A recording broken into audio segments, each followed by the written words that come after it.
I think we all know by now the toxic effects of loneliness. More specifically, we know that loneliness is not the act of being alone. Someone can feel lonely in a crowded room. Rather, loneliness is perceived social isolation. It's when we feel like we're alone. It feels like we are lonely and that we don't necessarily have friends or anyone we can count on when we need them. Today, I'm sharing 3 steps you can take to combat loneliness at work. And what's great is that you can apply these techniques and strategies to your social lives in addition to your professional lives. So with that, let's get into it.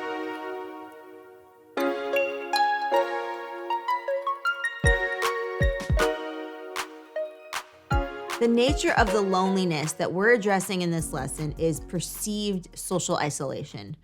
For this reason, the overarching goal is to deepen connections with coworkers, create meaningful friendships, and think more critically about the importance of quality over quantity.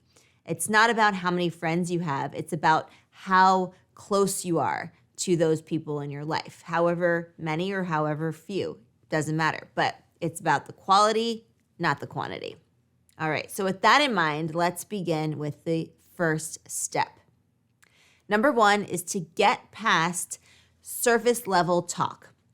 So let's say it's Monday morning, you walk into the office and you steer clear of asking the humdrum, banal question, how was your weekend? Yielding no more than one-worded responses like great or okay. Or when you're on Slack or in a video call, you don't just ask them how they are and they'll just say, fine, thanks, how are you, right? The same answer all the time. We want to go beyond the superficial break room chatter.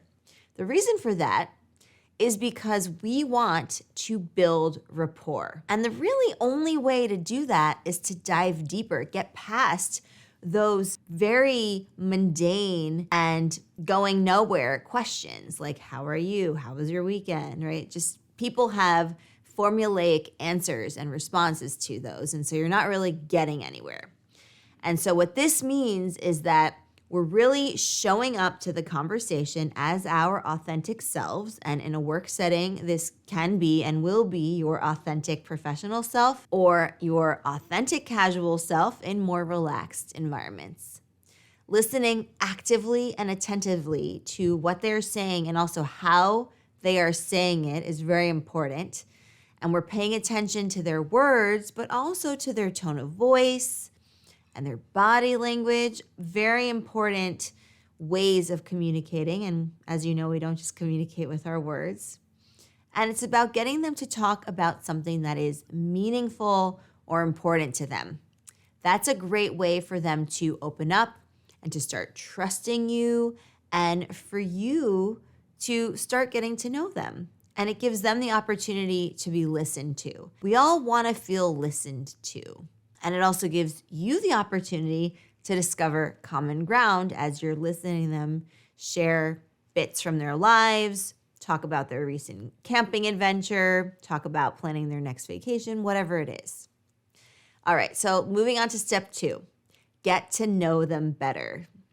So this is really about how you can better know your colleagues by sharing a meal with them, or grabbing some coffee with them, giving it time, allowing you to be in a place with them where you have time to talk. Because think about it, if you're just passing them by in the hallway, you're not gonna really have time to stop and chat. Most people don't like the stop and chat because they've got somewhere to be, you've got somewhere to be, and it also is not the most professional thing to be just chit-chatting in the hallway when everyone else is like working, right? So there's that aspect of it. But also the second part of that is that there's not really time to get to know someone if you're just around the cooler, the break room water cooler, and you just want to start up some chit chat or have a conversation because again, people have places to be, things to do, to-dos to check off their to-do list and so forth. So really setting aside some time to have that lunch with them or grab that coffee with them will give you 15, 20, 30 minutes, maybe even an hour to have conversation with them. And this will allow you to elaborate on step 1, right? This time you'll be doing some more listening and some more talking as well, because again, keyword there, you have the time. So here we're really beginning to understand their personality by asking questions that pertain to their interests, their aspirations, their career goals, their career trajectory, and so forth. And any subject you broach or question you ask, you should be ready to talk about in return from your perspective as well. Because remember that conversation is a two-way street. People don't just like answering questions about themselves. It feels very much like an interview, right? And we don't like to feel like we're being interrogated.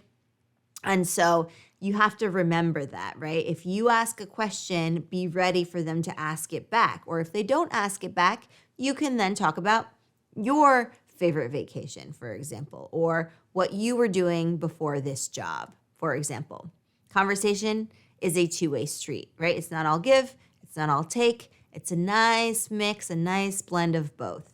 And sometimes we might do a little bit more listening, and sometimes we might do a little bit more speaking, but generally they're going to be somewhat similar, right? Maybe 60-40. Sometimes it could be even 50-50. You speak for 50% of the time, they speak for 50% of the time. And don't feel like you need to find the best way of asking a question when you talk to them. Asking simple questions, something as simple as, what do you like to do on weekends? Or what do you do for fun? Or what makes you happy, right? Just anything that can get to those questions and get them to talk about their hobbies or what interests them is fine. You don't have to feel like you need to phrase it perfectly because, again, it's not about the question so much as the answer. And so doing this over lunch or coffee is great because it breaks up the workday nicely, and it also enables you to converse in a more relaxed setting.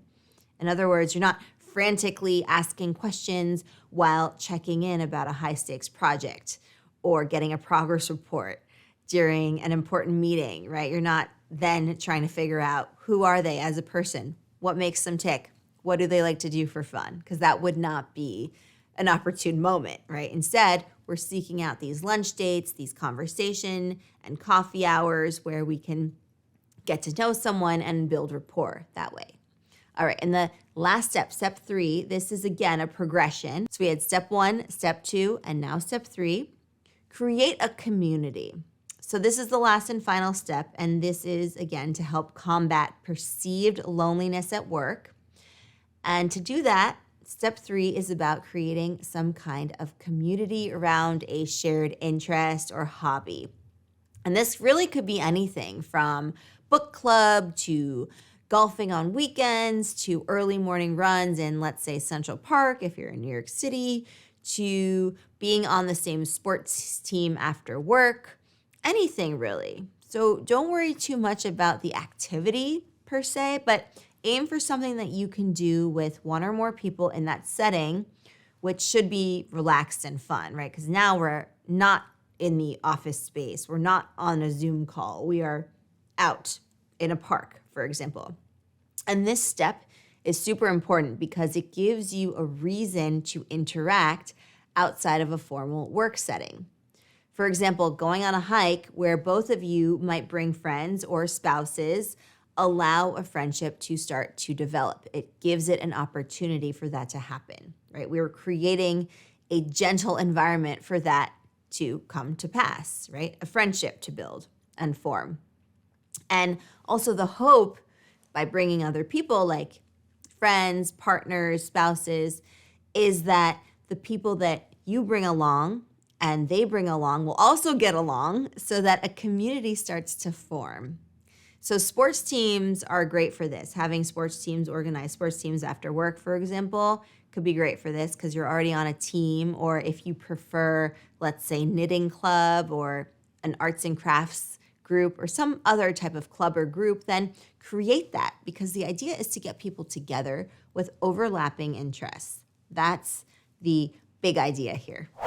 Colleagues are people with whom you spend a lot of time with, working together, problem solving together, collaborating, right? Working towards a shared career goal or objective. There's no rule that says you can't be friends with the people that you work with. And there's no reason why you should feel the need to subject yourself to loneliness at work. The hope is that by incorporating these 3 steps, you'll be creating rapport, enriching your social skills, developing lifelong friendships, finding really important mentors in your life, and nurturing your connections to the people around you.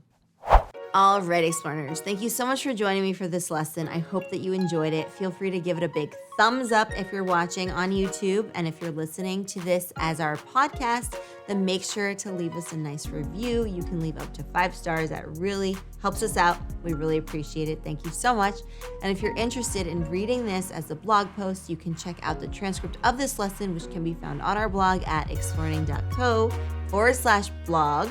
And while you're there, feel free to sign up for our newsletter. It's 100% free, and you'll get all of the latest news and the newest lessons from Explearning, and also any other news happening over here at Explearning. All right, I will see you in the next Explearning lesson. Until then, keep up the awesome work, and I will see you soon. Happy Explearning, everyone.